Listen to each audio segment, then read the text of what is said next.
Progress. Hi, good afternoon, everyone. Welcome on a Sunday. I'm glad that you have taken out time to be here and to attend the class. I see some of you are online. Very good afternoon. So I hope yesterday's class was good and the concepts were clear to you. If there is any problem, you can ask me now. And then once I've solved all the queries, then I'll start with the next topic, which I started yesterday, but we did not complete it. It was just an intro that I gave you yesterday. Today we will be doing in details. Hi everyone. So in case there is any problem, just ask me now. Otherwise, we'll start with active, passive, and then direct, indirect.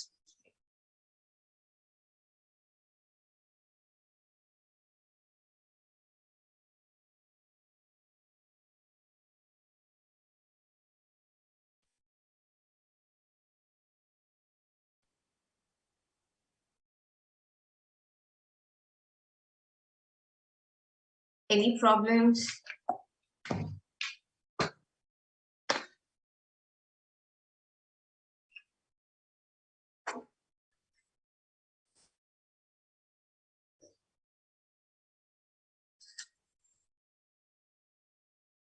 No? Can we start with active, passive?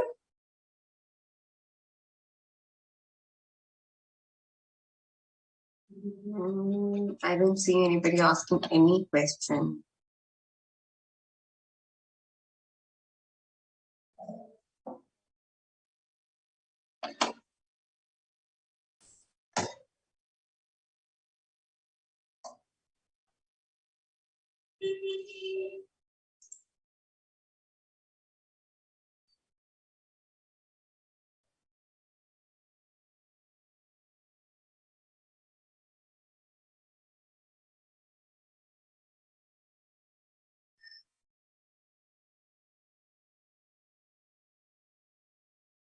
Okay, so I don't think there is any query. In that case, I will start with the today's session. Okay, so like I told you that today's topic is active and passive voice. Now, this topic is very important from your exams point of view, since so many of you keep asking me that now will this be asked on the exam or not? Yes, you will have definitely have questions from this topic. So this topic and the topic that we are going to do after this is why I said that Sunday's class is the most important class. I'm sorry to do this with you, that I kept this important class on Sunday. But nevertheless, just be attentive. Once you get the concepts and once you get the, how we change sentences from active to passive in particular tenses, the things will be very easy for you. You just need to know how to do, right? So listen to me very carefully. I told you yesterday that what is voice basically? What do we mean by voice? So voice is basically a form of verb indicating the relation between the participants in a narrated event, the participant, or you can call it the subject, and with the event itself. Okay. It shows whether the subject of a sentence is doing the action or having the action done to it. Like I told you, that either you will have the performer or the doer of the action in the subject, or you will have the these something, or the event, or the object on whom the action is being taken place as the subject, right? That is the only difference.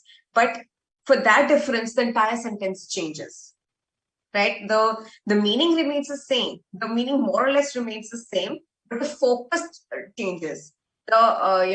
We have to decide what is our focus. What are we emphasizing on? Are we emphasizing on who did this, or are we emphasizing on what happened, or on whom the thing effect was there of the action? Am I clear?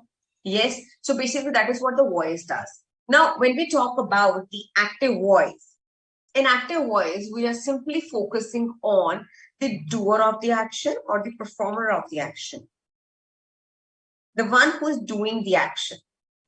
Yeah, so we are very, very, very clear that this is what our focus is, right? Now, why people, or why should we use active voice in general day-to-day communication, and most of the times when we are talking in a professional environment? Because active voice does not create any confusion. It is very clear. It is very direct that this person did this. Simple. We are very clear about it. Right? It is clear. It is direct. It is strong in tone. There's no confusion about it. There is no story that is moving here and there around it. We are very clear this happened and this person did. Right? And sentence and active voice. Okay. It is preferable to use active voice whenever possible for clarity, conciseness, and for conveying the message more effectively. Now, when you use active voice, since you are clear in your direct, right? Everything is said and done in a concise manner. You are not making the story, right? It saves your words. You say something in a very short, crisp, and a concise manner, right? And of course, because it is clear, it is concise, it is direct, it makes it more effective. The communication is more effective if we use active tone. Clear? Any confusion so far? Right? And of course, because in passive voice, I will explain about passive voice also. But in passive voice, when we use passive voice, we need to use more words, because our focus is on what happened rather than who did it. So, we have to use more words to explain. At times, that is not clear. It is confusing at times what we actually are trying to say. Am I clear? Yes.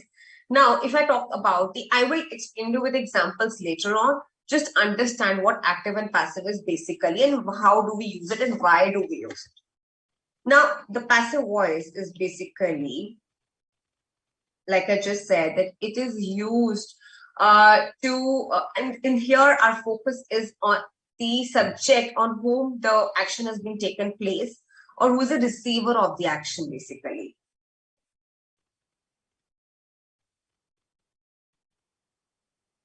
Like I gave you an example yesterday, Tom kicked the ball, right? The effect of the action is on the ball, right? So when we change the sentence into passive voice, the ball becomes a subject for us, because the ball is the one who's taking the action, who's taking all the effect of the action. So this is why the receiver of the action is the ball here. So the ball comes into the subject, and that is why it becomes the passive voice, right? I'm picking up the example that we discussed yesterday only for the better clarity. Tom kicked the ball. Okay, Tom kicked the ball. Now, Tom is the one who's a doer of the action. Who is the receiver of the action? The ball. Okay, and what is the action? Slash verb kicked. Clear? Now, in the past, this is the active voice. Okay, now let's talk about the passive voice.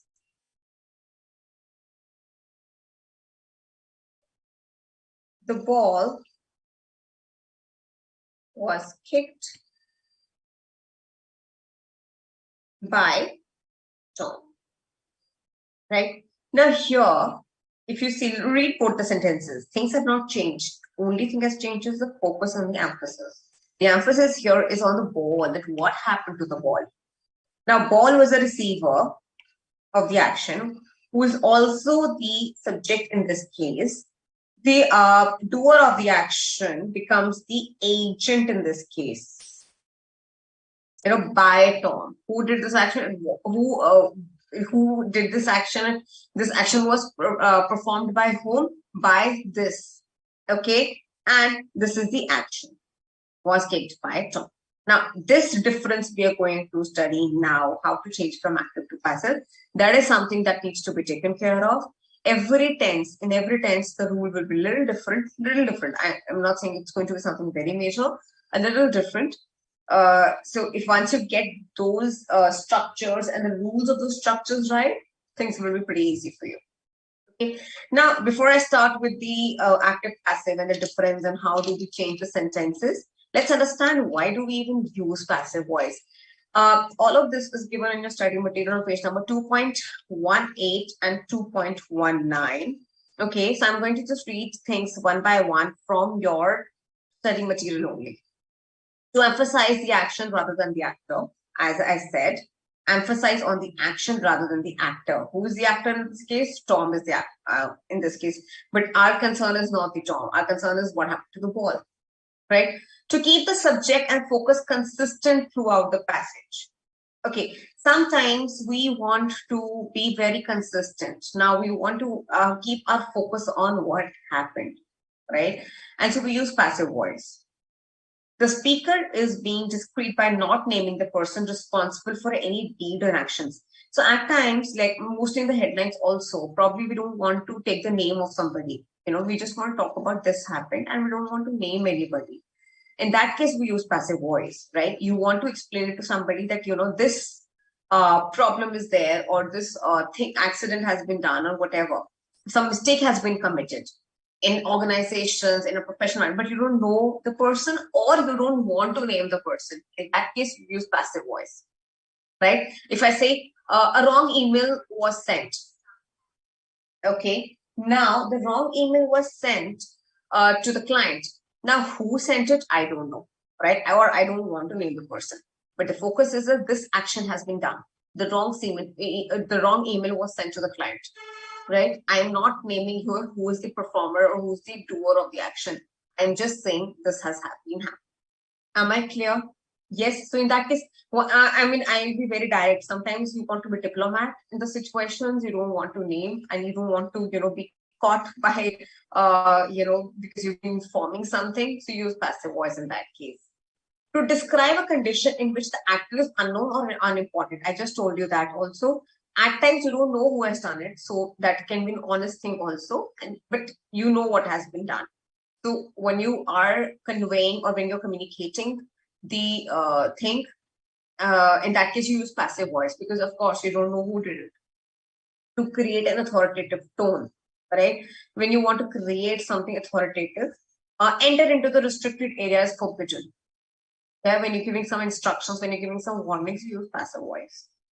In most newspaper headlines, as the news or action is more important than the doer, which is so obvious. Yes, whenever there is a headline, our concern is what has happened. What is the news? What is the action that has been taken place more than the doer of the action? Clear? Yes. So good so far. Any problems in understanding what active voices and what passive voices? Ask me now. Otherwise, I'll quickly, I'll like literally rush the rules because there's so many rules. So if you do not understand the basic difference between active and passive, you will not understand the rules also. Quickly, if there is any problem, ask me now.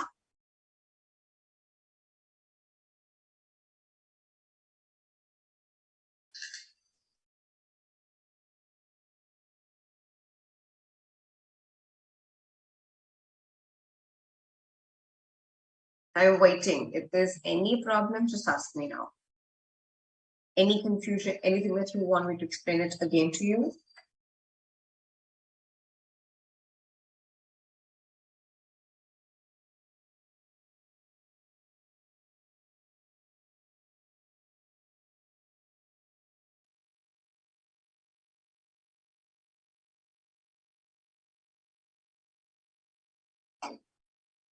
I know, Pragati, passive voice is not in past tense always. There are some rules that we need to follow. Like, for example, in simple present, if a sentence is an active voice, there is a proper rule of changing the sentence into simple present only. But how are you going to say it in simple present and also in passive voice? Those are the rules that we are going to study now, right? But it is wrong to say that it's always in past tense.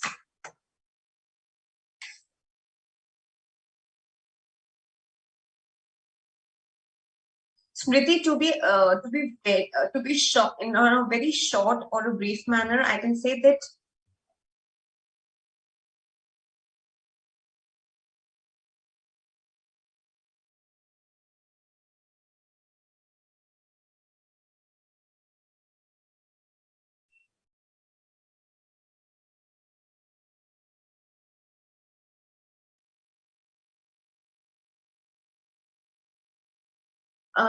In passive voice, we basically focus on the receiver of the action, or we are talking about what happened rather than who did it, right?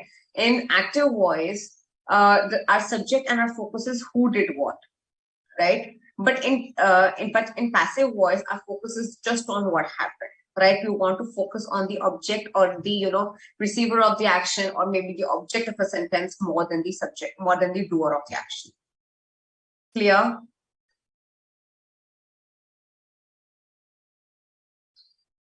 Hashika, when you are submitting some long reports, or you are conveying about what happened in the meeting, when there's a long discussion that you are supposed to convey, you try to use passive voice, right? Because you are conveying what happened in the meeting, right? It's not possible to say everything in the active voice when you're conveying about what happened in the meeting or what was said in the meeting. When you're talking about some very lengthy discussion, right? In that case, use passive voice, because it's very, otherwise, if you use active voice and passive voice interchangeably, it will become confusing, right? So try to use passive voice in that case, right? But if you're conveying something very short and direct, and there's a clear message for somebody, then you use active voice. Clear? But if there is something that is supposed to be told in general to everyone, passive voice can be used. Clear? Are the doubts cleared? I had like 3 doubts that were asked. Anything else beyond after this? Otherwise, we'll start.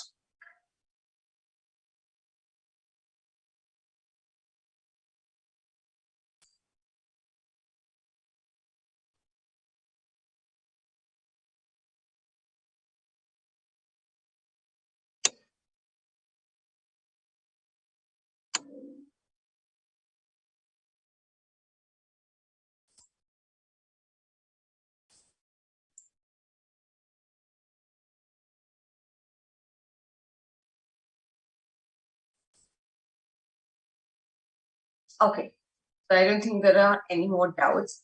So let's start with the basics first. A basic sentence structure, how we change it and why we change it. Then we will take it, the specific according to the tenses. Now look at this example. He writes an essay. Okay, so in this case, very clearly, this is the doer.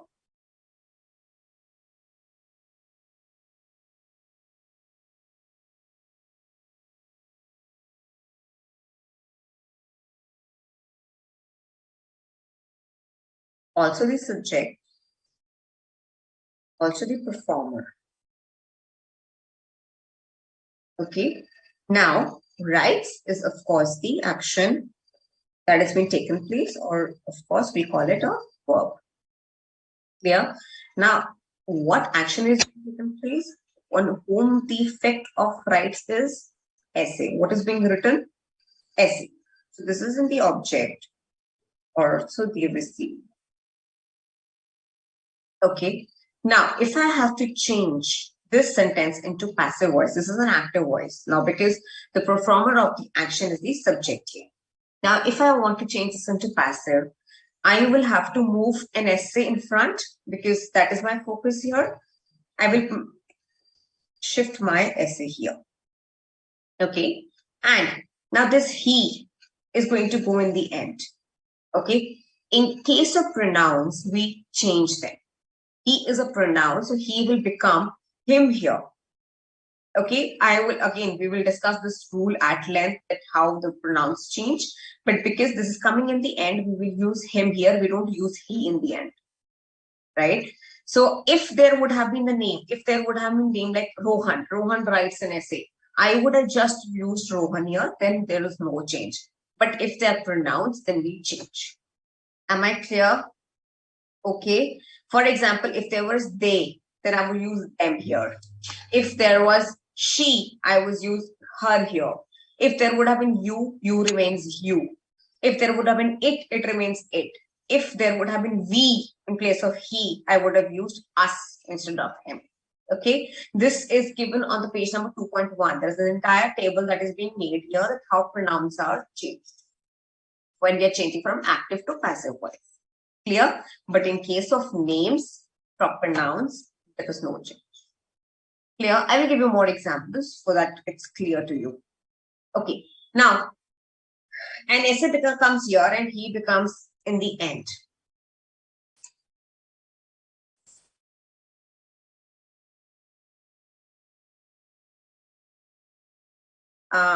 Good try, but no, not at all. Right? So now how do we change the sentences from active to passive? Here, the verb will change. The verb will be basically, we will add is here in case of simple present tense, is, am, are, depending on the subject. And simply from active to passive, the verb will change into third form. Nothing else you have to do.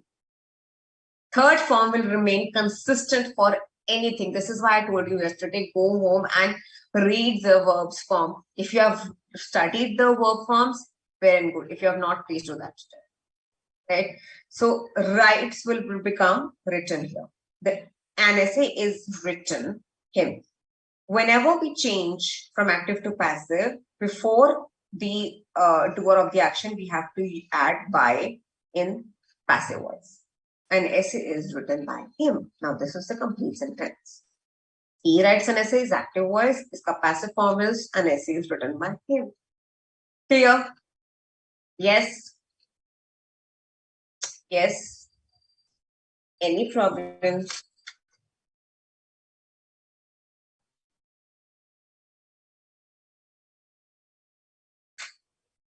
Shall I give you another example now? Okay. Now look at this. Sheena does the housework. Sheena does the housework. You know, Sheena, we have Sheena here, so we will not change Sheena. Sheena will automatically come here. The housework will automatically come here in case of passive voice. Now comes the does. Now, what is the third form of does? What is the third form of does? Who is going to tell me? What is the third form of does? Good. There's so many of you have got it right. Great, guys. What is the third form of does? Quick, tell me.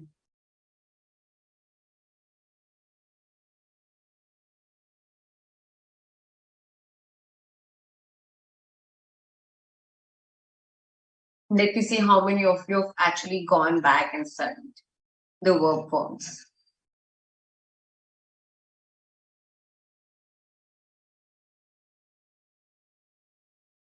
Quick.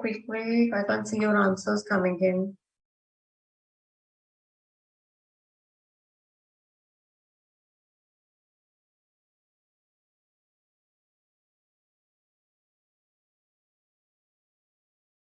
Done. Very good. So the third form of does is done. Basically, it's does, did, and then done, right? Now, this will become third form. Here, we will simply add, because it's housework, it's singular, we will simply add is here. Clear? Yes. Now, the examples that I'm giving you, it is of a simple present tense by default. Okay, I did not choose, but otherwise this would become very confusing. So in terms of simple present tense, whenever the sentence is in simple present, when we are changing from active to passive, we have subject. We just have to add is, am, and are, depending on the subject, and then V3 plus by plus the agent. This is a sentence structure. Now, if you see, this is what we have done here from active to passive. Now, our subject is housework. Okay. Then in case of housework, we have chosen is because it's singular. Then we have done the third form of verb, which is done. Then, oh yes, I forgot to add by here. By Sheena. So we add by here and then we have the agent. Clear? Have you understood this simple rule? This is how we'll study all the rules now. Any problems? Okay. Along with this, verbs that I'm teaching you, along with the tenses that I'm teaching you, I'm going to pick up one interrogative sentences example also, because that will be easy to explain right now. Otherwise, it becomes confusing towards the end. So this was the simple sentences, simple declarative sentences. Now, if you have interrogative sentences, how will you change from active to passive? Okay, understand this. If the question is, does he purchase books? Does he purchase books? Okay. Now, in this case, he, of course, is subject. Purchase is, of course, the verb. And then we have books, main verb. Okay. Now, in this case, what we do is, of course, books will come in the front. So for the question verb, we will use are. Now, again, is, am, are. You have to choose between, you have to choose from is, am, and are in case of does, right? And because we have plural verbs, so we will choose are books. Okay. Then we have the third form of the main verb, purchased by him. He will become him. We will add by again in the interrogative sentences, third form of the verb. Clear? Yes. Any problems? If you have any problems, ask me now.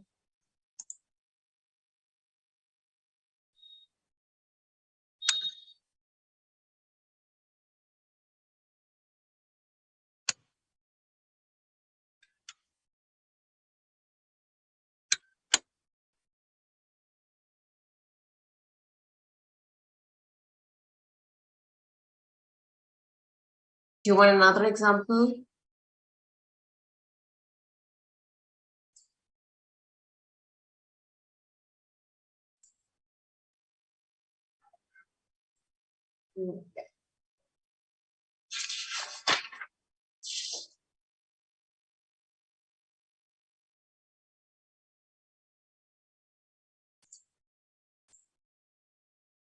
Is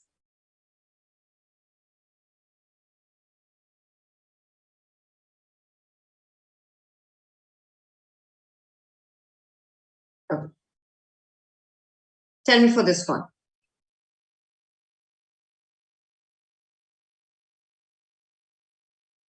Do you light the candles? Now, how will you change this from active to passive? So remember, this is simple present tense. So do will change into is, am, or are.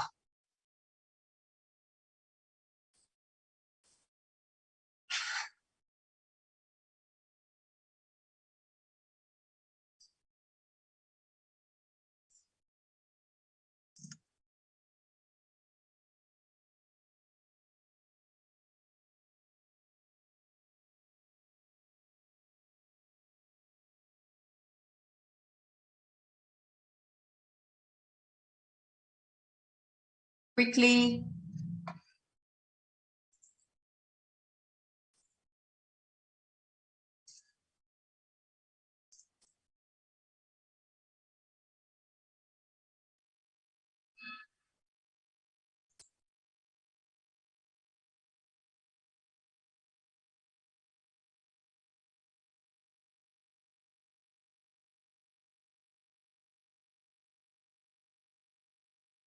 Okay, great. Yes, so this is right. Are the candles lit by you? Now, in this case, are the candles. Now, we add are here because candles are plural. The third form of light, which is lit. And then by you remains you, like I told you before. No, Ansari, books are purchased by him is not, this is not right. No. And the spelling of right is wrong.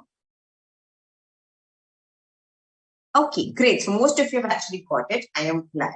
Now let's move on to the another tense form.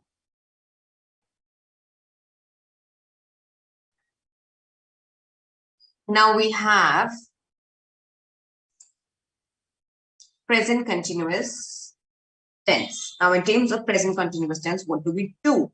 Now, the example is Bob is drawing a diagram. Bob is drawing a diagram. Can you try along with me?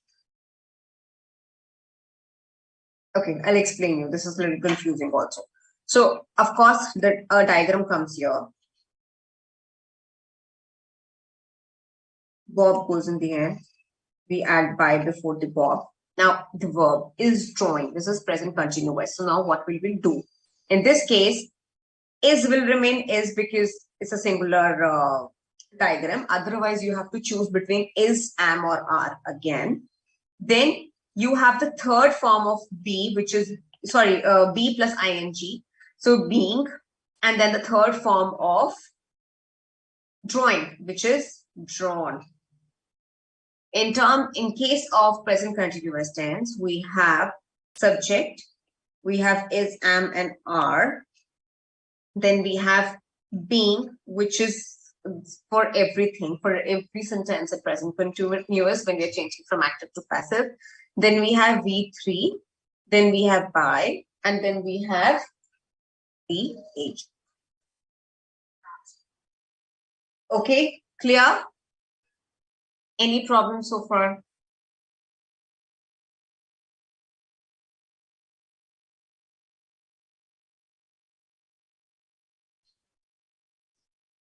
Okay. Now, in terms of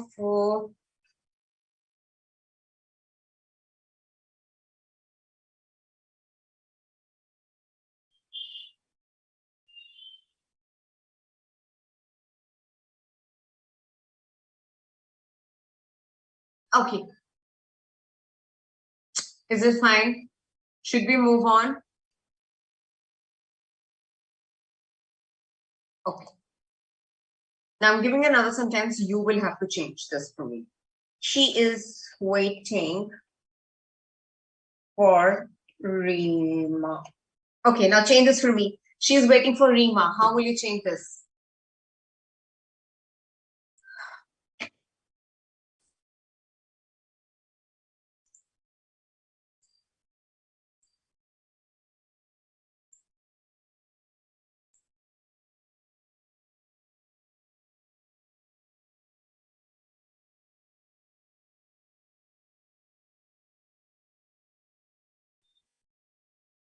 Quickly solve this. Then we have another one coming up,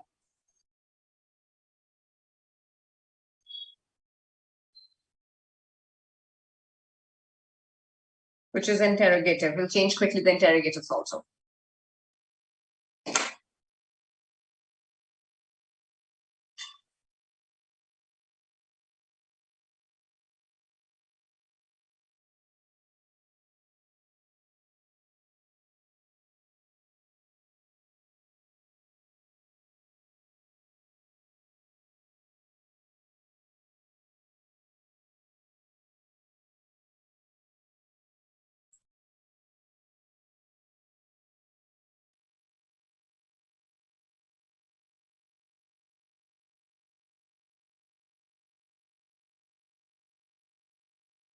Great, great, great. Good job, guys. Rima is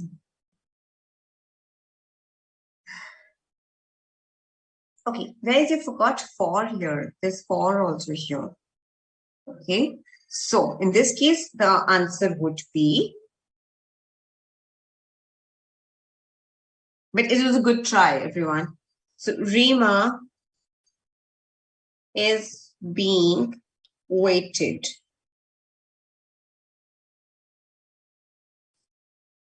for by her. We will not, erase for completely. So otherwise the meaning will change. So Rima is being waited for by her. Clear? Okay. Now let's understand quickly the active to passive and interrogative. Now, this is going to be is a table being bought by Ritika. This was easy, right? So is a table being bought. Now understand the verb, the way we want to change our verb from active to passive, those things will not change too much. Okay, that will not change too much from active to passive. It's just the word placing that you need to understand. Clear? Should we move on to the next?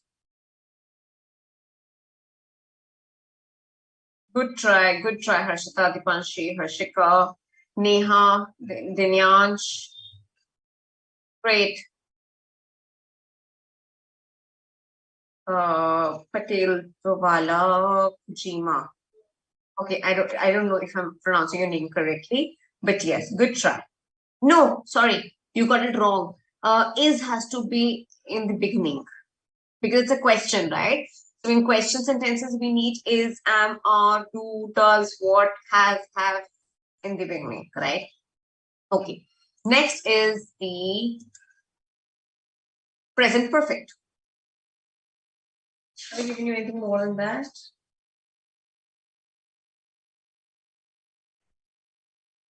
Now present perfect.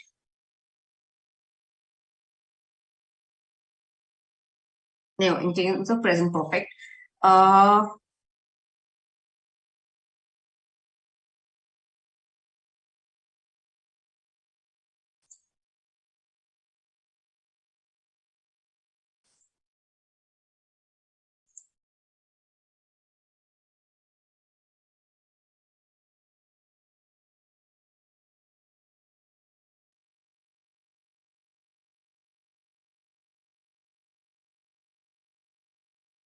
Nitesh has challenged her. In this case, her will become, of course, she. Nitesh goes in the end. Okay. Y is there by default. Now, in terms of from present perfect to here, has will remain has or have, depending on the singularity and plurality of the subject. So it's going to be has or have in the case of plural. Then we have the third form of been. Now, in case of present continuous, ing was with be. Here, be becomes a third form, which is been. And we have the third form of the main verb again, which is challenged. So in this case, has been challenged. She has been challenged by Nitesh. Clear? Any problems? I'll give you two sentences to do. You try it. I have read the newspaper now. Second is, have they left the apartment? All right, guys, quick. I have read the newspaper. Have they left the apartment? Quickly tell me, how will you change from active to passive?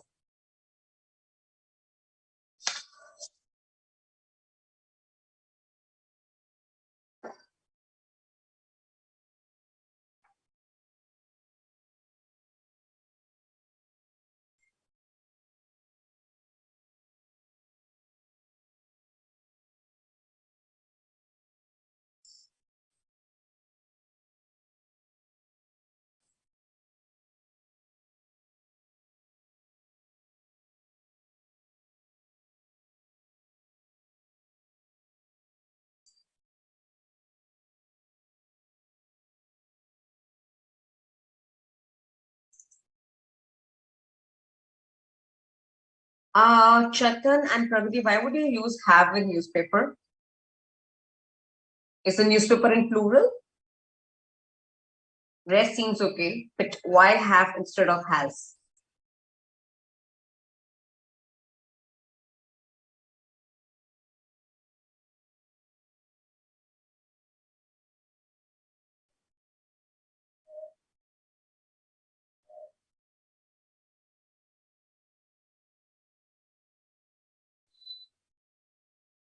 Okay, right. So the newspaper has been read by me. We will use the third form of read, which is read. It is spelled as read only, but this is read as read. Okay, it is pronounced as read, not read, R-E-D. The spelling remains the same. All we do is the pronunciation changes. Okay, now next is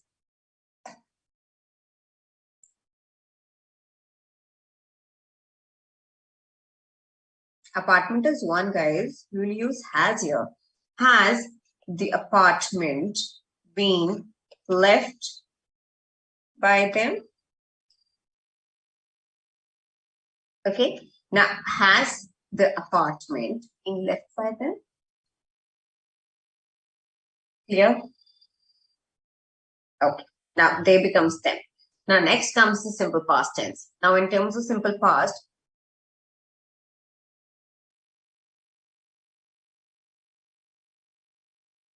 in simple past we have Rima clean the floor.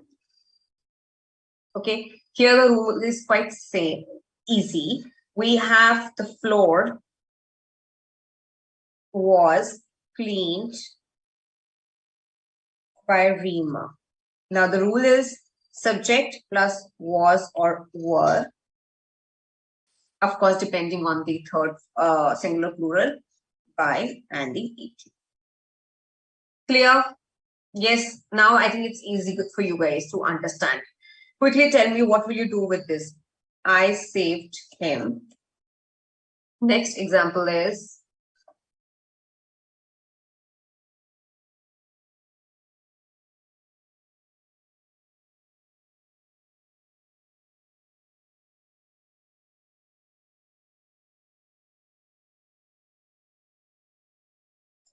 did you pay the bill?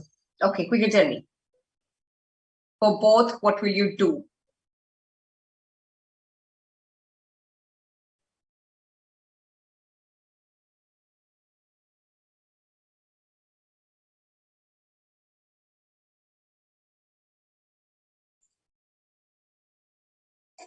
Good, just paid. Good, Dinyansh. Good, Kushma.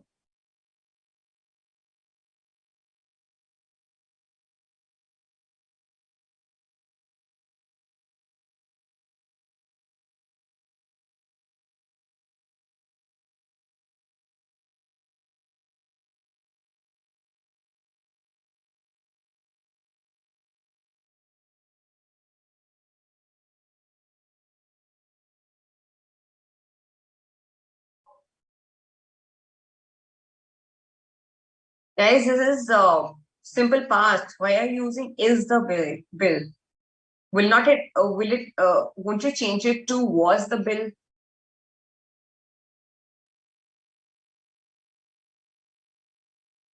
Okay. So this one, this thing was he was saved by me. I will become me. And in this case, it will be why was. So whenever this is simple past, you use was or were here. Then was the bill. Simply the third form of the verb by him. Was the bill paid by him? Clear? Next comes the past continuous. The past continuous is Nikita was painting the wall. Okay. Now here, this will be the wall was being painted by Nikita. Now wall, for the structure, it will be was, were, plus being, plus E3, and rest remains the same. You all know that, right? Okay, quick. The exercises, Manish was repairing the car. Okay. Were you reciting the poem? Okay. Quickly, tell me. How will you change this into from active to passive?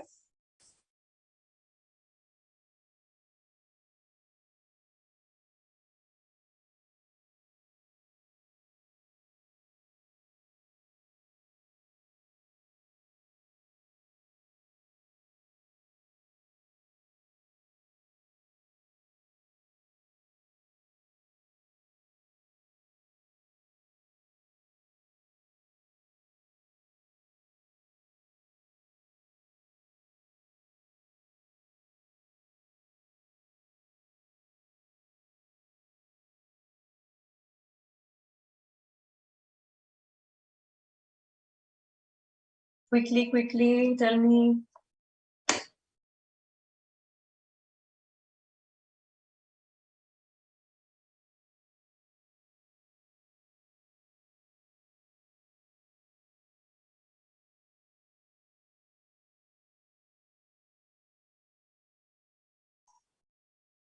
The car was being prepared by Manish. Very good. And the question one. Very well done, Harshika. Very well done.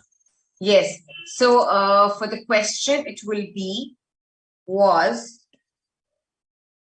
the poem being recited by you? Okay, great. Now, let's quickly look at the last three sentences. Oh, no, we left with past perfect also.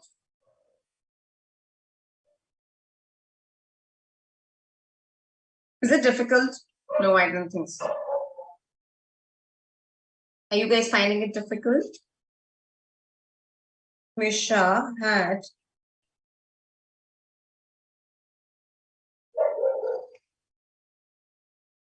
had cleaned the floor.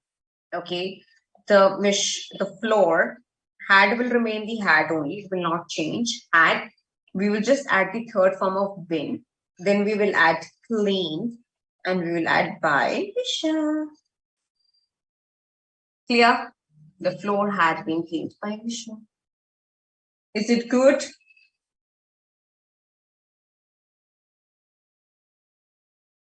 Okay, great. So here the rule will be had will not change. We will just add the been and the third form of the verb.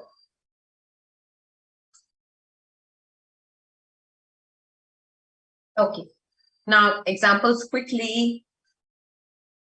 Vishal had solved the doubt.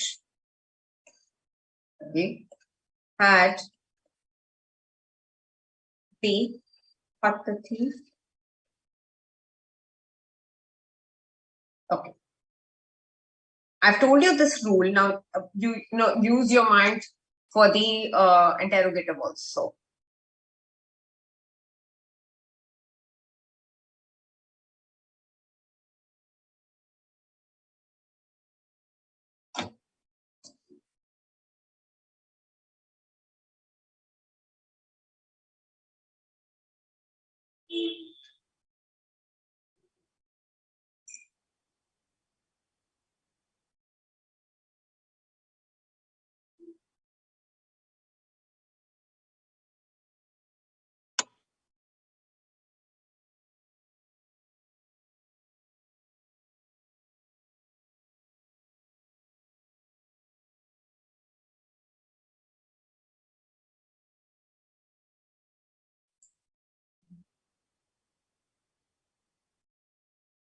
The doubt had been solved by Vishal. Good, Shambhavi.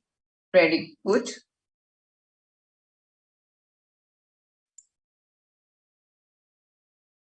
Very good.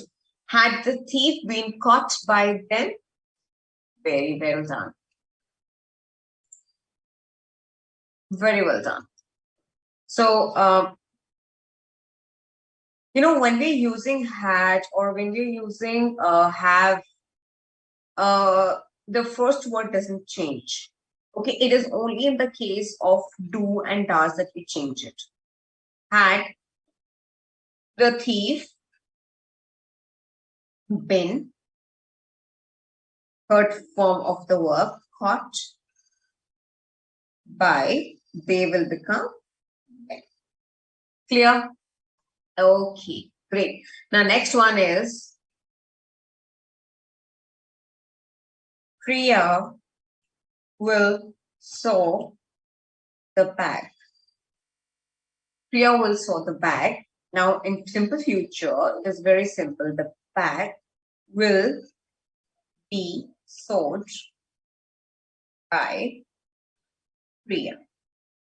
Now bag, will or shall, then we add be and then the third form of the verb, which is sewed.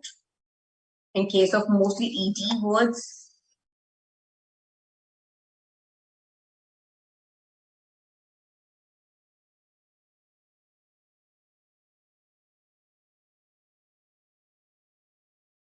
Bala Sajan Lakshmi, I will check. I'll check. I've noted your query. I will check if there is any mistake. And if there is any mistake, I'll correct.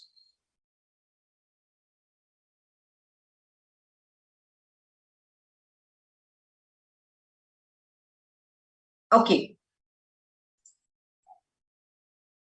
Next one is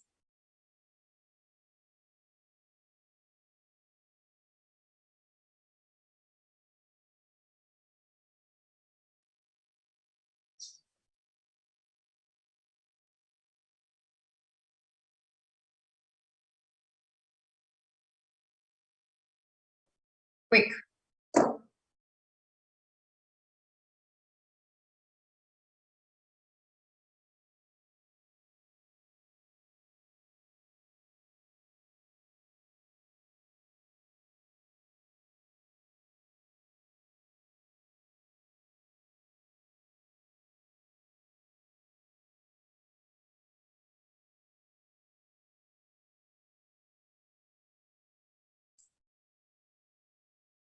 The money will be saved by Reena. Very good. Next, will you complete the work?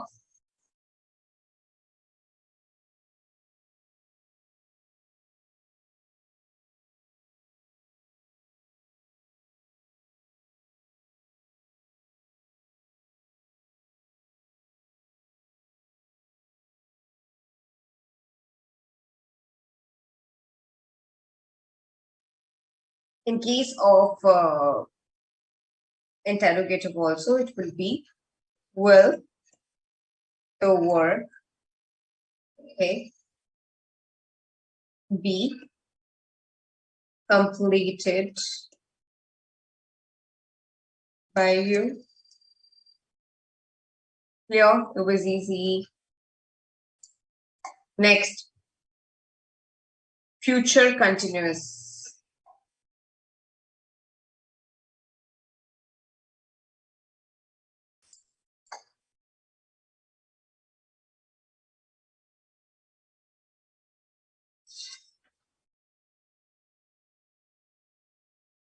If I say Reena will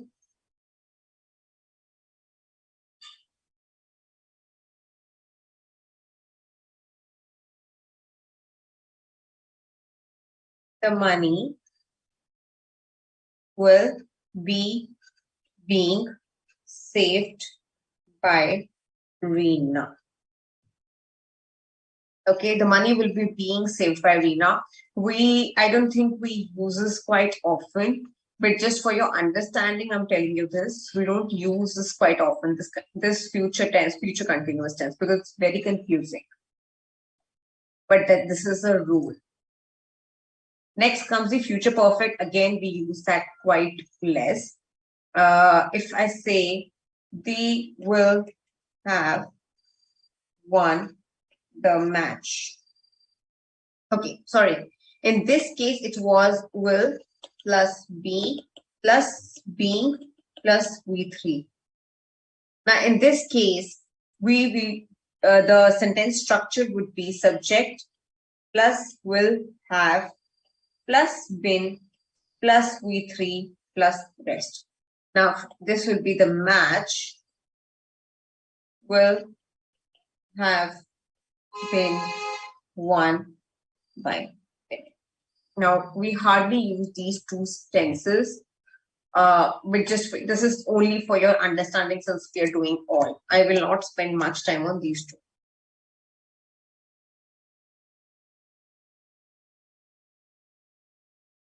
Clear? Most important ones are from simple present to simple future. That is the one that you mostly use. Clear? Can I move on? Can I quickly tell you about some more rules that are left? This was about the changing from active to passive.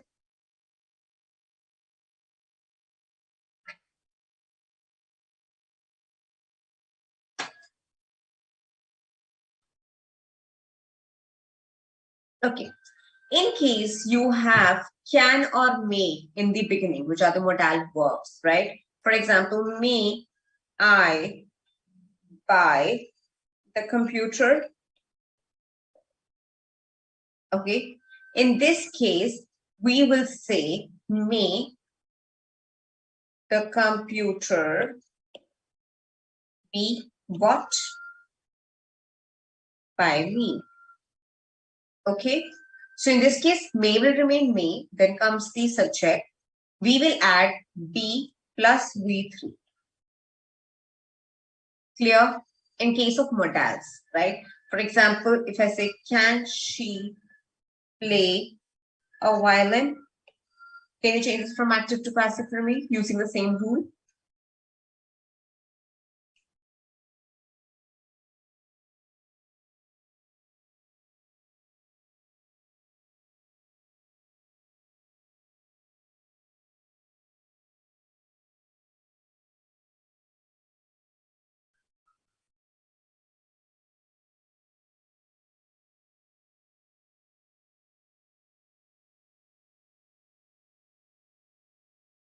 Can a violin be played by her? Yes, very good, Shambhavi. Very good. Can a violin be played by her? So this is for the modal verbs rule. Okay. Then comes if your question starts from when, why, where, how, or what. Okay. So in case of me, can, when, why, where, how, or what. Whenever the question sentences starts from these words doesn't change their position. Okay, can will remain in the place of can only. What will remain what only. For example, you have what did she say? Okay, then what will remain what? What was said, since it's simple past, what was said by him. Now, since it was simple past tense, did will become was, and third form of say will be said by her. Clear? Oh, I hope you know this, that whenever there's a did in a sentence, it is a simple past sentence, but after a did, whichever main verb comes, that comes in the first form. Okay? Many people do this. Say that I did knew her. No, I did know her. Okay. Did you knew this is going to happen? No. It is, did you know this is going to happen? These are like common errors that people make while making conversations. You are asking the question in simple past only. But with did, we use the first form of the verb. Okay. Similarly, with does, we use a base form of the verb. Okay. We don't use s verbs with it. I'll think of an example, then I'll tell you what it means. But in case of this, but if you have who in the beginning, who will change into by whom. And if you have whom in the beginning, it will change into who. Now, for example, I say, ask you, who wrote this? Who will become into by whom? It will be by whom was this book written? By whom was this written? Clear? If you have whom did you invite? Okay, the change will be whom will become whose. Who was invited?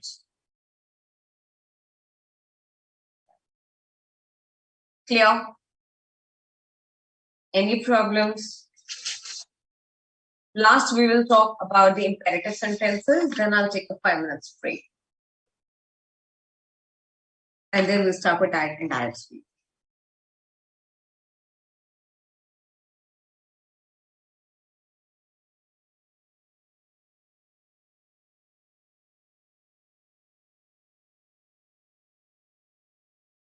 We have done the declarative sentence and interrogative sentences. Now we will study about the imperative sentences. How do we change imperative sentences from exclamatory to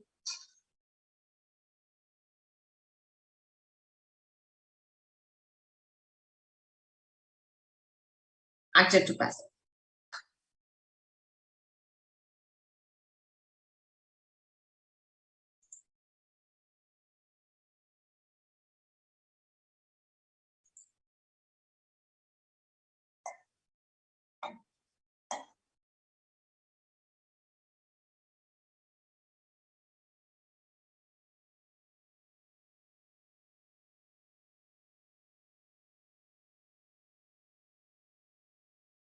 Now, basic structure of imperative is that we add let in the beginning, then we have the object, which is the subject, then be or not be, depending on what we are talking, and then third form of the verb, right?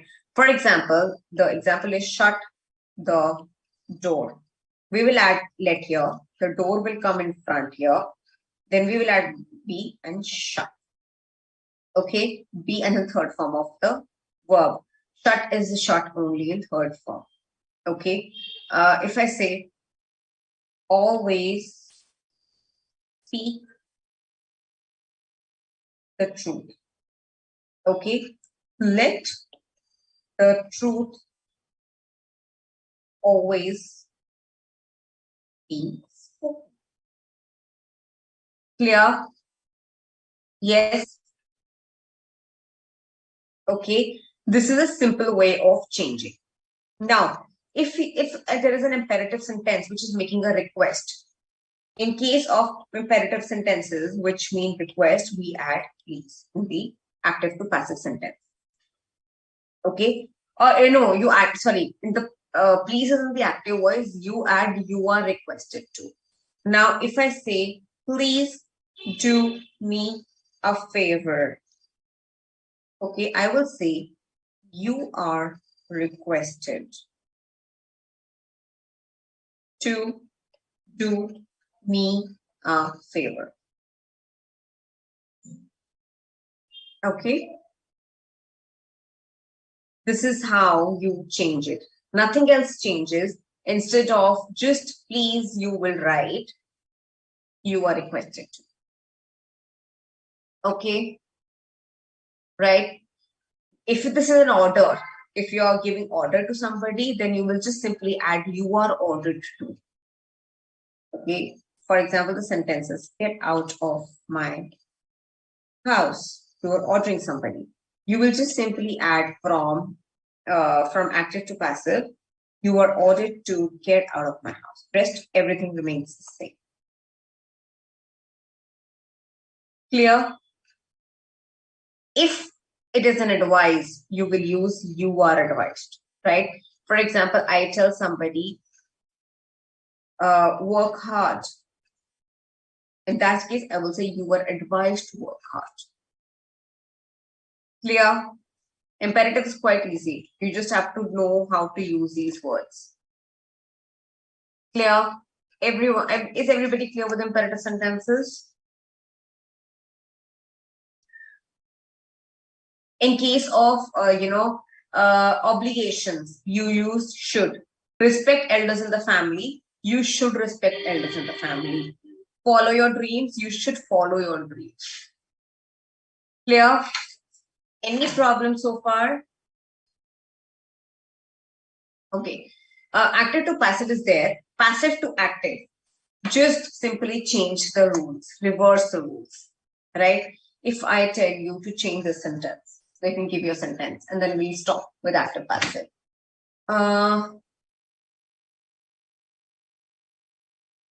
Let me give you a sentence. Tell me if you have to change this from passive to active, how will you do it?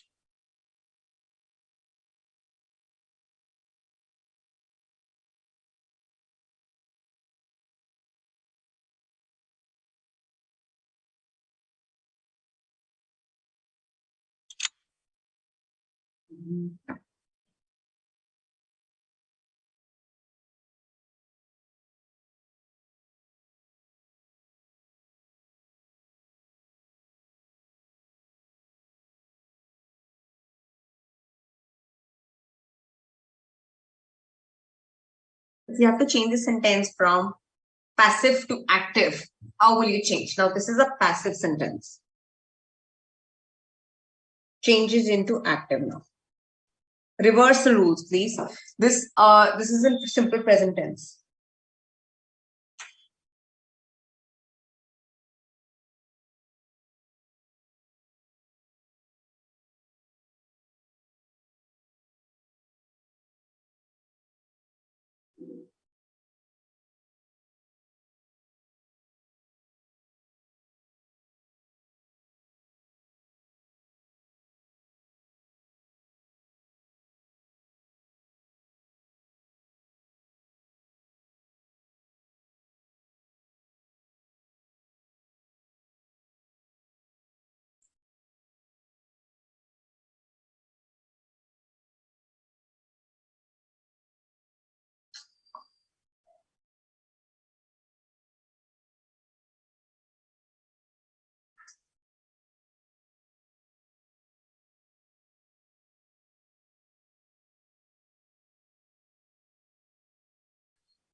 Perfect. So yes, you've got the rules. Jacob always plays the guitar. So simple. Now, active passive is done here. I'm going to stop here with active passive. I'll take a 5 minutes break. I'll join you guys at 3:12. Okay. You also take some breather because another topic is also quite a lengthy topic. We will quickly rush into that. So take a 5 minutes break, come back at 3:12. And if there is any problem, just leave a comment.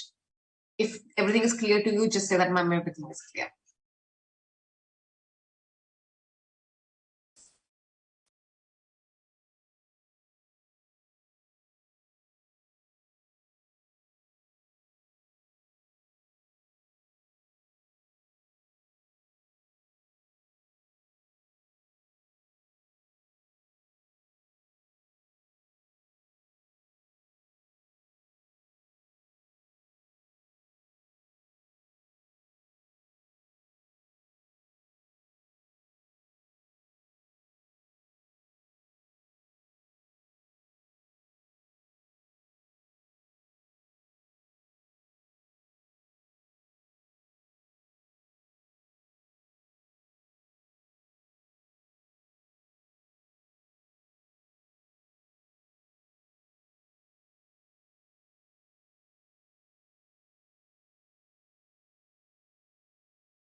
Okay, right. So let's quickly start with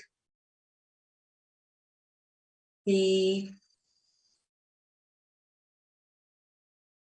direct and indirect speech now. Rashika, being is used in the continuous forms.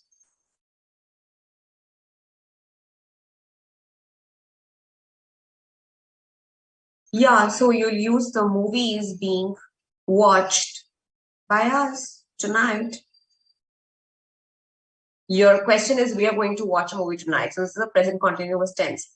In this case, it will be a movie is being watched. No, wait.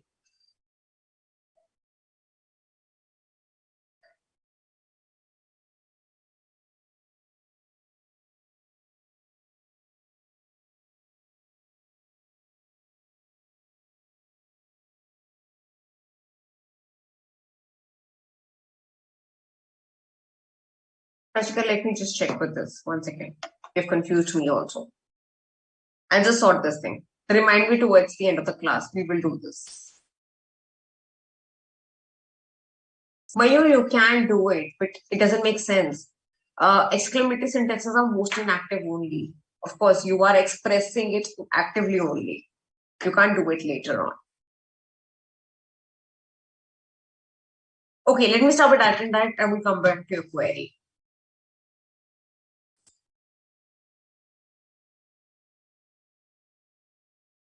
Okay, so in the case of direct indirect speech, now what is direct speech and what is indirect speech? Direct speech is the speech where you quote the person directly. You basically quote the person as it is. In indirect speech, you are basically quoting the other person, but in your own words. You are changing the words. You're not quoting them as it is. Okay. You are basically changing something.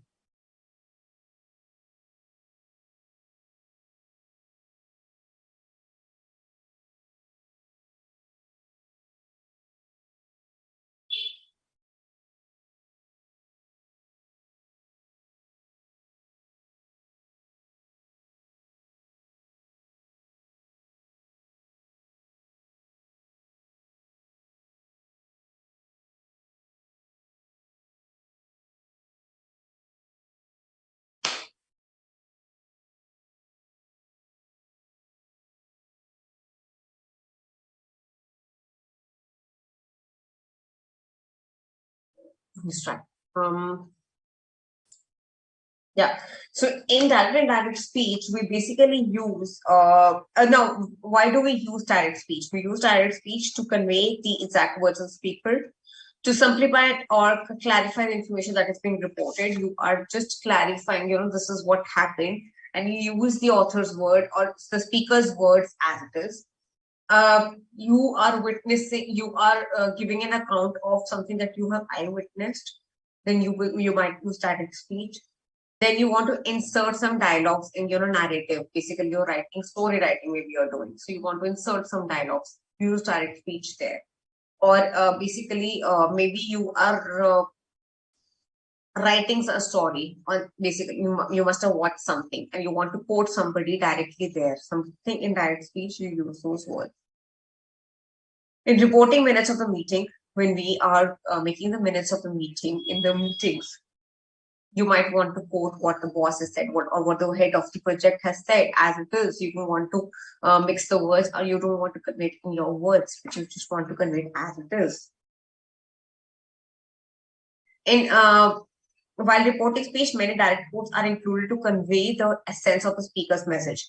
At times, when you say something in your words, okay, the essence is lost. Maybe the meaning is lost. Maybe the meaning is changed. And you have seen it that if you change a few words in a sentence, how things change.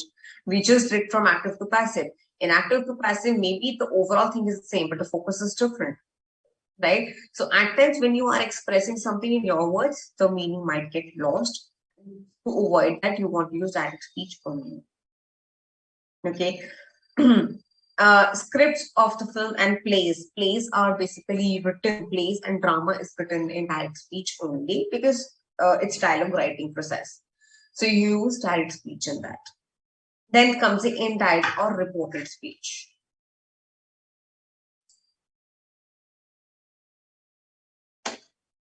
Is my video not clear? Sir, is my video clear? Hello? Okay, because one of them said the video is not clear.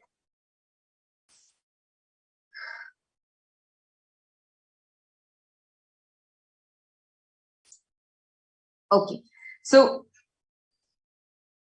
we use direct speech in these things. Now, when we talk about indirect speech is used when the conversation is so long and it is not possible to tell in direct speech. You cannot say he said this, then she said this, he said this, then she said this. No, if there is a long conversation, you want to make it short in your own words. That this is what has been discussed, or this is what they were talking about. You want to bring clarity and preciseness to something. At times, if I'm telling you that, if I'm telling you the entire conversation as it is, it might be confusing for you because you were not there, right? So it's better that I tell you the entire gist of what was discussed in my own language so that there is a clarity, there is no confusion, right? And probably the person who's also speaking and conveying the entire thing indirect might get confused also, kisne kya kaha tha, what exactly happened. Most personal and official interactions use in reported speech to convey messages and conversations with others. Now, mostly in official interactions, we use indirect speech, okay, instead of direct speech. Generally, reports of the speeches, when you are reporting a speech, when you're reporting about an event, you use indirect speech. Newspaper use indirect speech format most of to report who said what and where. Now, report writing is mostly in indirect speech. Okay, you can use one or two quotes, but mostly it is done in, obviously, it is done in the indirect speech. Clear? Yes. Now, of course, again, like we just did rules for tenses and active passive, we have rules for direct and indirect speech points. Am I clear? Are we clear till here?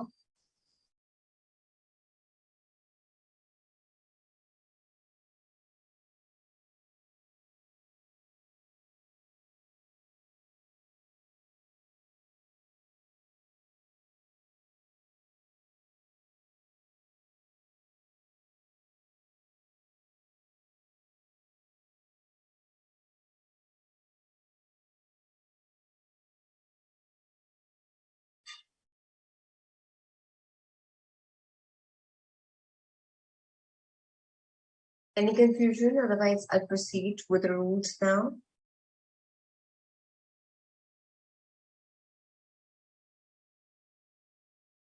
Now, the basic sentence in direct speech is written like this.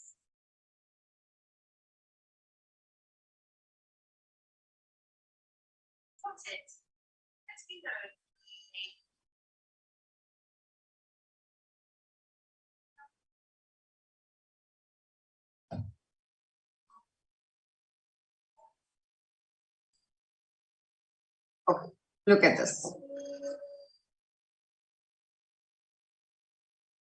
Basic sentence is Naveen said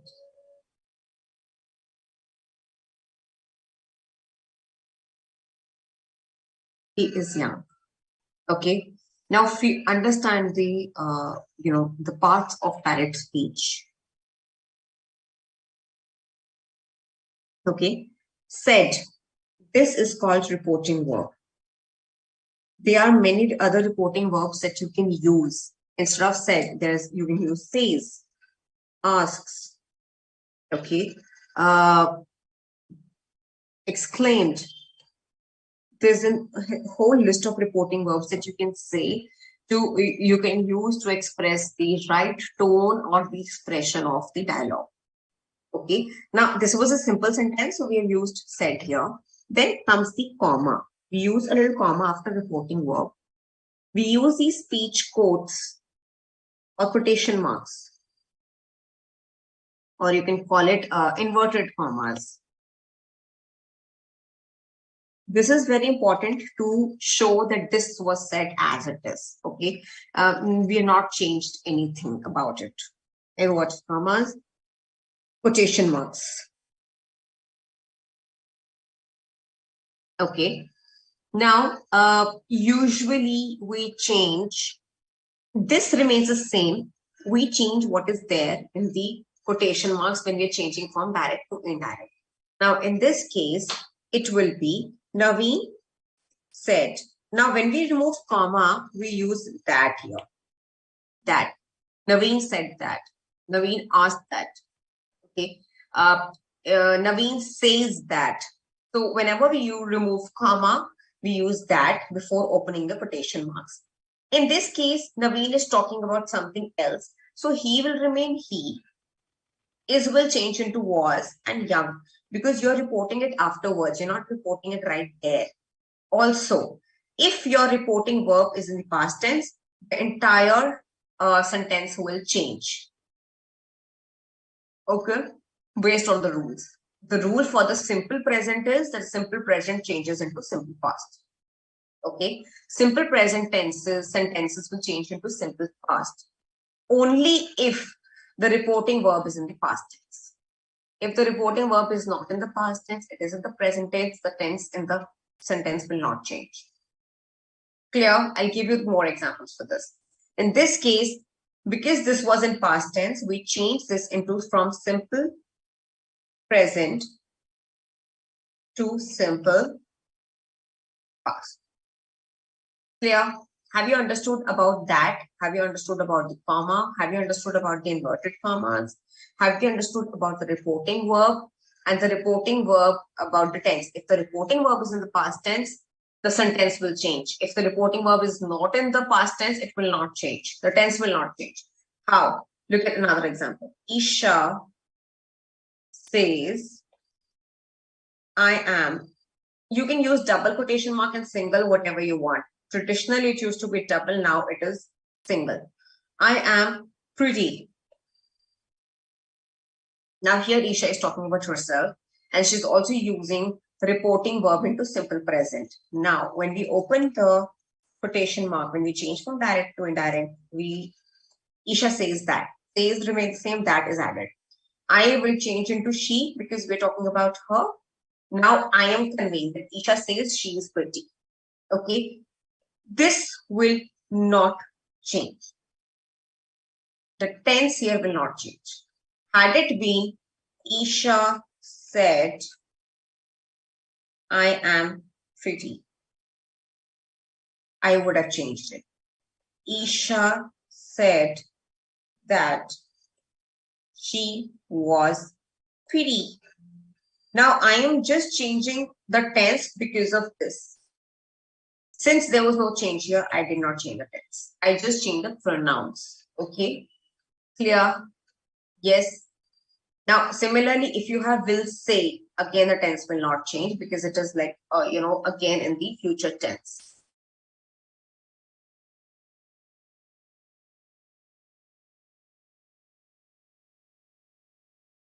I am tall. Rohan will say, I am tall. So you will say, Rohan will say that he is tall. Clear? These are the basics of direct to indirect speech. Yes, good.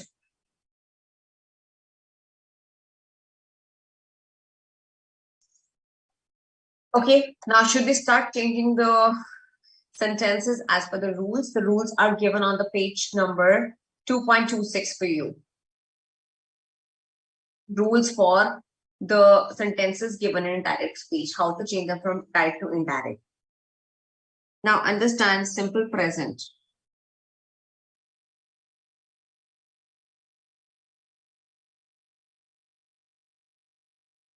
Now this sentence which is in the middle is into the present tense, simple present tense.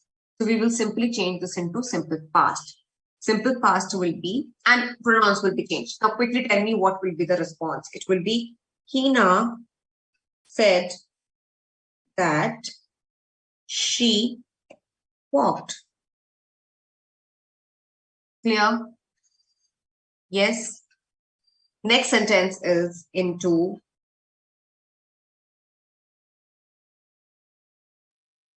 I am having tea. Now this sentence is into present continuous. We will simply change this into past continuous. So what will be the response? What will be the answer? Tell me. If I change, because I have to change, reporting verb is in the past tense. So now if I change this into direct to indirect, this will change into past continuous. Now what will be the final answer? Quick guys.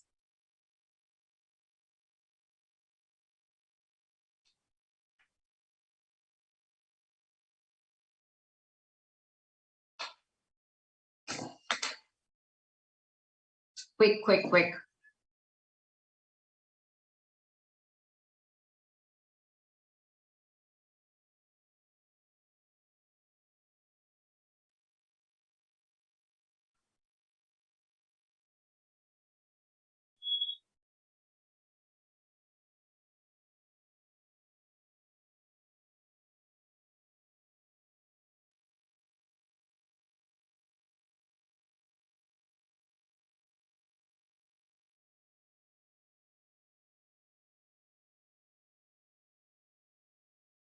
Deepa said that he was having tea. Simple.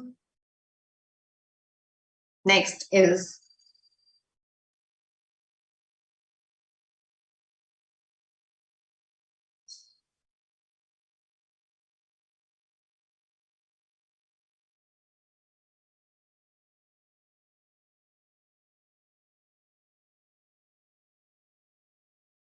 Aisha said Hardik has left for school.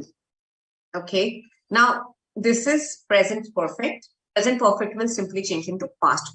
You have to, corresponding past tense. Simple present, simple past. Present continuous, past continuous. Present perfect, past perfect. Right? Now, this changes into past perfect. What it will be?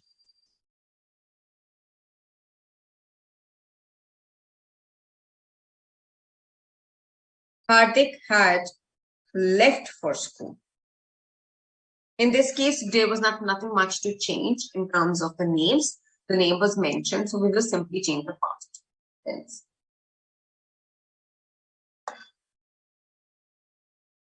Next comes the simple past. Simple past sentences changes into past perfect. The rules are given in your on page number 2.26. If you see the table, it's given simple present changes into simple past, present continuous into present past continuous. So you just have to follow that.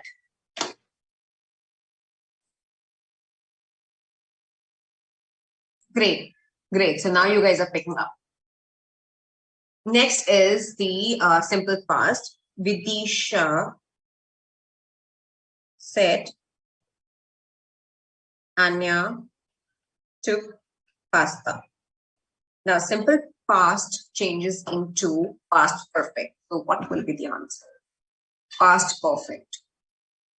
Vidisha said that Anya had taken pasta. We change this into past. Clear?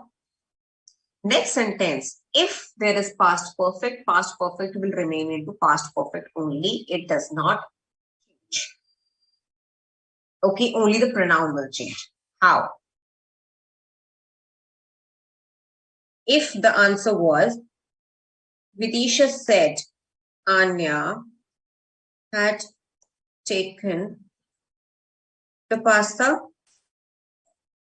it will remain the same. Past perfect will be past perfect only. Vidisha said that Anya, nothing will change. Everything will remain the same. Clear? Next rule is past continuous. Past continuous changes into past perfect continuous. This is why we did tenses. They told we were living in Paris.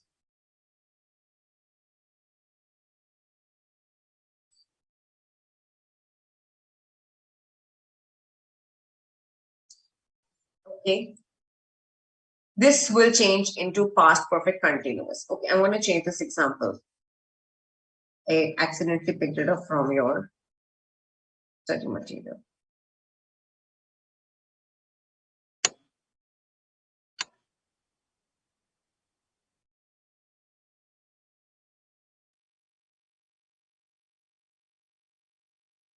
The kids were leaving for school. Okay, the kids were leaving for school, they told.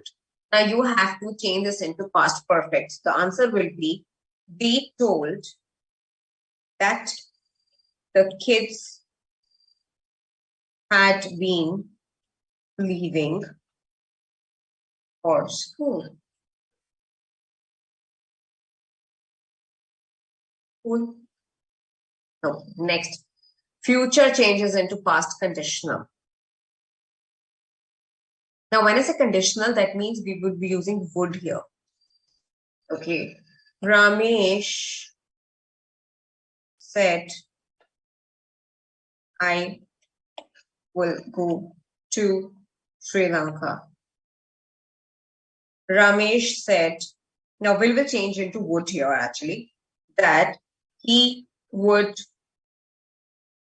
go to Sri Lanka. Clear? Will become would here. Last is future continuous, that changes into continuous conditional. Again, that means will change into would. Aishwarya said they will be watering plants. So Aishwarya said that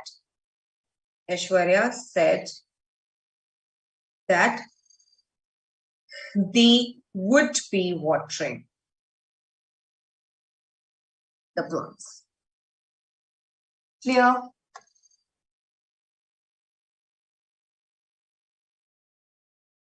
Great, Dinesh. Are we clear about the rules, the basic rules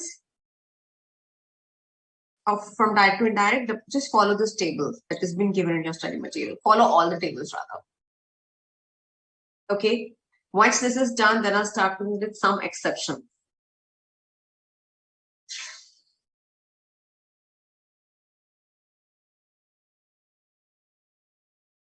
The exception is when we're talking about universal truth or scientific truth, we do not change the sentence. For example, I say, he said that honesty is the best policy, or the sun rises in the east. This will not change. The tense in the sentence will not change because we are talking about something that is universally true. If statement is still relevant, we can choose whether to keep the original tense or change the sentence. If there is a sentence that is still true, we can choose we want to change the tense or not. That totally depends on you. Like the example given here is Sheila said French is easy to learn. Now French is easy to learn might be applicable now also. So it totally depends on me if I want to change this or not.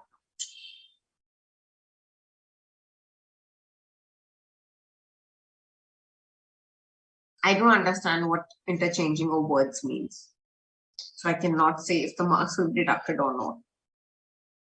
If the reporting verb in the present tense, the tense of this I've told you already. This is the exception. If the reporting verb is in the present tense, then the tense will not change. Now, very important, very, very important is the time and place. Look at page number 2.27. There is a table given here where you can see towards the end, which is said there, here, today, that day. Now, this is very important rule. Whenever we have these direct speech words, they will change into these words indirect. Now, the example here would be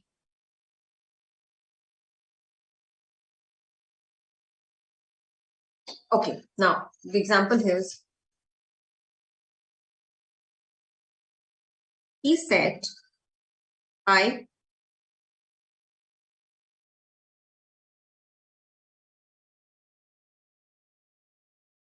would leave for Paris tonight.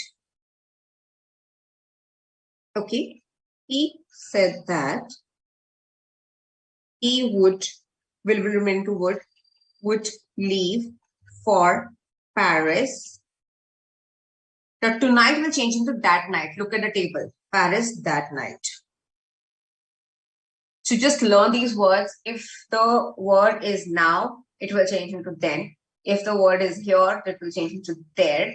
If it would have been today, in indirect speech, it would have changed to that day.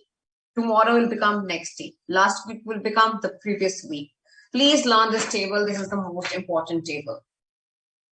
Okay. Pronouns, I have already told you that they change the same way that we did in active passive also.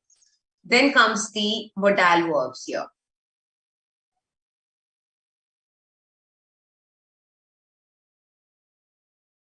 Now, modals means that if we have can, that will change into could, just the way we had will changing into would. Can will change into would, may will change into might, must will change into had will. Right? These are simple rules that you need to just remember. Now, what does it mean? If I say, Ria said, I can cook. Ria said that she could cook. Am I clear? This can will become could. Clear? Okay. Similarly, may will change into might, must will change into had to. Then comes the imperative sentences. Now, in imperative sentences, you have reporting verbs like ordered, requested. You can change them basically. If you have sentences like these, I'll tell you the example.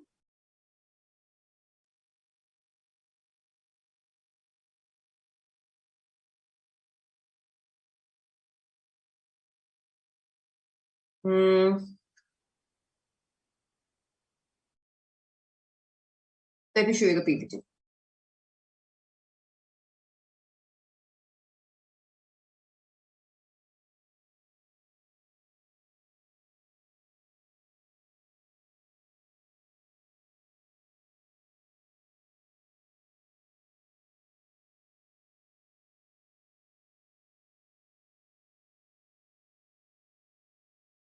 Okay, look at the imperative sentences. Father said to his son, bring me a result card. Father ordered his son to bring him his result card. If you think that the words that are written in the direct is in order, you can use the word order. If it is a request, you can indirect sentence. You can say, father requested his son. If it is an command, you can just say the father commanded his son or ordered his son. So whatever the meaning is in the indirect speech, you can choose a reporting verb accordingly. Advise, if it is an advice, you can say he advised him to do, and whatever the sentence is. Look here. See. Stir it with your spoon. His sister said. His sister advised him to stir him to, and you add to basically in terms of instructions, advice. You will start it with to, stir it with a spoon. Rest remains the same. Okay. Instead of that, here we have to here. Okay, when you're changing from direct to indirect. One, the reporting verb can change. If you think it's an advice, you use advised him. Then you add to, and then you start with a sentence.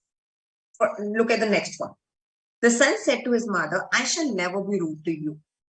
The son promised his mother that he would never be rude to her. If you think it's a promise, you can be innovative in terms of reporting verbs. You can change. If you use different kinds of reporting verb, it actually conveys the mood of the spoken words better. Instead of just simply saying said. Said is a very generic term. It does not express the expression. It doesn't tell you about the meaning. So you can just use those words to tell the meaning. Look at this last example. Why has the clock stopped? Thought Peter. Now to make it more interesting, I can say Peter wondered why the clock had stopped. Right? Am I clear? So you can use these different kinds of this thing. Similarly, in terms of interrogative, you can use words like,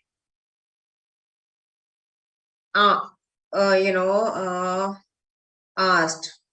Okay. You can use words like demanded, inquired. You can use so many words to express that what exactly was being asked. Clear?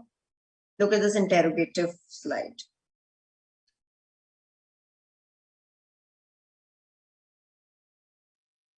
Paul said, what time does the bus come? Now, in terms of this interrogative, this is how the sentences will change. Paul asked what time the bus will come. What time the bus came. Okay, it was a simple present tense question, so this changed into simple past question.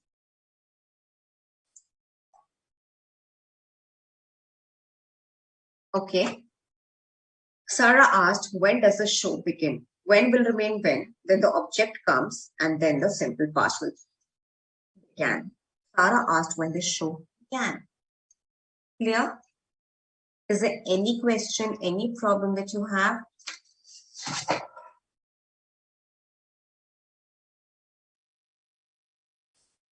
Any confusion? Okay. Now, understand the rules of interrogative.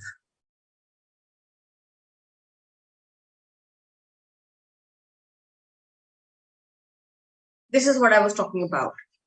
This will change into that from direct to indirect. These, those, here, there, today, that day. Tomorrow will become the next following day.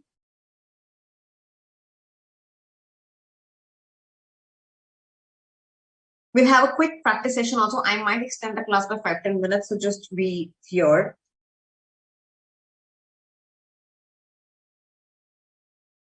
Okay. Interrogative. Now, if I asked you, the boy asked, where do I stay? In this case, I can say the boy inquired that where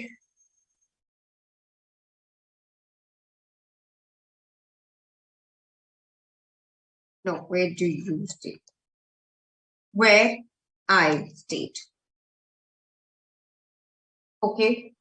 The boy inquired where I stayed. Next is Isha said, will she come for lunch? Now, Isha asked that if. Now, in case of will, we use if because we are not sure. So we use if she would come for lunch. Now, in terms of imperative sentences, we use to start the indirect speech sentence. In case of will, we use if. What remains what, and rest of the question words remain the same, like where remains where in the indirect and to indirect. Clear? Any confusion? I think I'm mostly done with these things.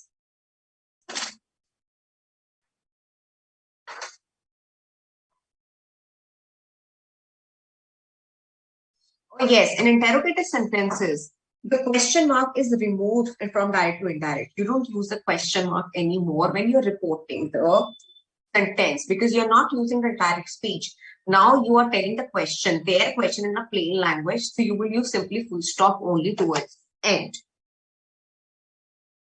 Look here. Last comes the exclamatory sentences. Now, exclamatory sentences can be expressed from direct to indirect. Wow, what a handsome man he is, the girls said. The girls exclaimed, what a handsome man he was. Hello, my friend said to me, how are you? My friend greeted me and asked how I was. Okay, yes. So there are different ways of expressing from direct to indirect speech. Yes, you can use questioned in place of asked. Very good question. Now, any problems, pronouns will change, I've told you. The reporting verbs can change in terms of the meaning of the direct, whatever you're going to ask. Okay, so this was about direct and indirect speech. Is there any confusion, any problem that you have? Look at this. Let me just take you through, quickly take you through the slide so that if there is any problem, that is sorted. I've told you about the basic rules, which is quotation marks and how quotation marks is not used in indirect speech. Then comes the pronouns. Of course, you know that pronouns change. I will become he, we will become they, just the way we did in active passive, right? You will remain you only. Or unless you know about whom we are talking. So that will change into she or her accordingly. They will become they, these will become those. Reporting verbs has already been explained. These were the rules that we discussed. This table is given in your book also. When the reporting verbs don't change, the tense of the verb in report is in the past tense. I have said it again. If the reporting verb is in the past tense, then only the tenses will change of the direct to indirect speech. Otherwise, it will not change. Interrogative sentences, basic rules. Comma and inverted commas will be removed. Conjunction that will not be used in indirect statement. Instead, we use if or whether. Now, in case of question, we use if and whether because we are questioning. Interrogative sentences will be changed into assertive sentences, which is declarative sentences. The reporting verbs such as said, tell, told will be replaced by ask or asked.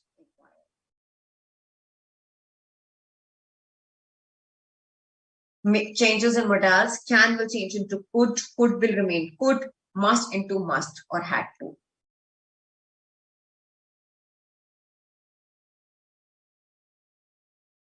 All right, guys.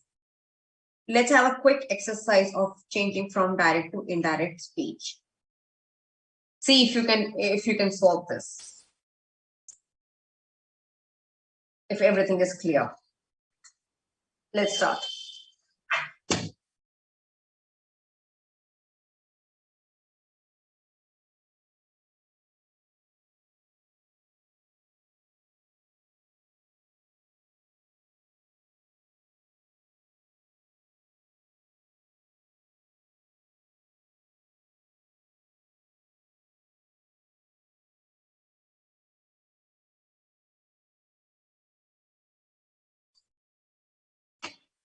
Quickly solve this. You have to change the sentences from direct to indirect speech.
Harshika, your question was, we're going to watch a movie tonight. As per the rules, if I go, then it will be tonight a movie is being gone to watch by us. Now, like I said, at times passive voice can be very confusing what we actually mean. So we can't use passive voice everywhere. Tonight a movie is being gone to watch by us. That's how we will say it. Are we done? Can we discuss?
Sorry. Okay. You want me to tell the answers again? I'm so sorry.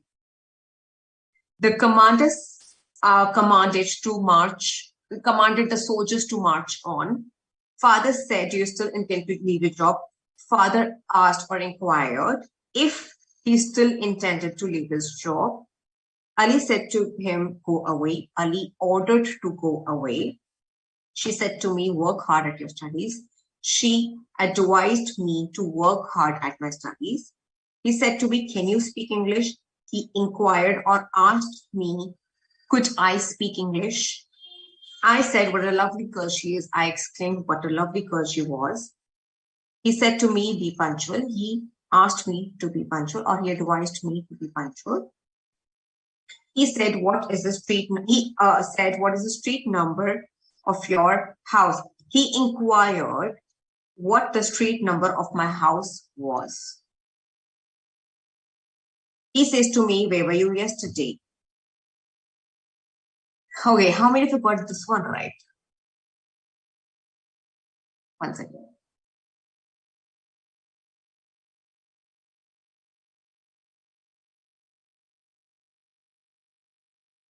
Nobody has reached here yet?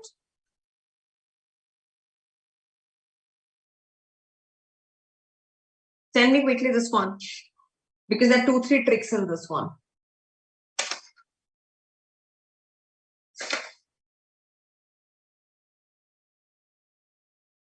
He says to me, he asked me, where had I been the day before? She said, hooray, my brother has got the first position in the exam. She excitedly told that her brother had got the first position in the exam. He said, what a mistake you have made. He said, you can say, he sadly asked what a mistake I had made. All right. How many of you got all right? So this was about the chapter number 2. I will be uploading all the PPTs together. And there will be a few practice questions also that I will be uploading and that you will be getting from your students portal or your applications. That all of that will be done. I hope the chapters were clear to you. The entire chapter was clear to you. I will meet you on Tuesday now for your vocabulary session. We will be starting vocabulary. In case you have any problems, you can ask me now.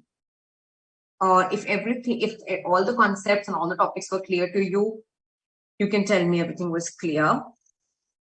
Just make sure that in this chapter you do. Yes, you can, for this chapter, please prepare active, passive and write indirect very carefully. Go through all the rules. And I think you will be able to do it if you know all the rules. You just need to know the rules. You need to know about the tenses. That's it.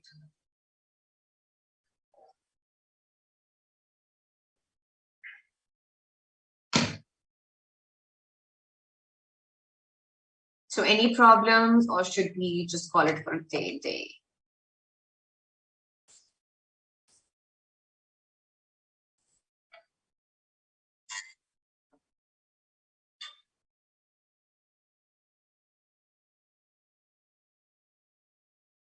Anybody who has a question or everything is clear, otherwise we'll call it for the day. Go enjoy your Sunday evening.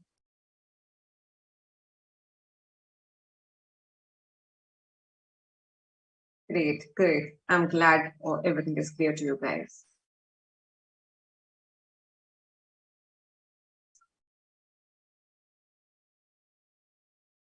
All right, let me know how the session was and if you enjoyed or not. Please fill up the full feedback form because that's important.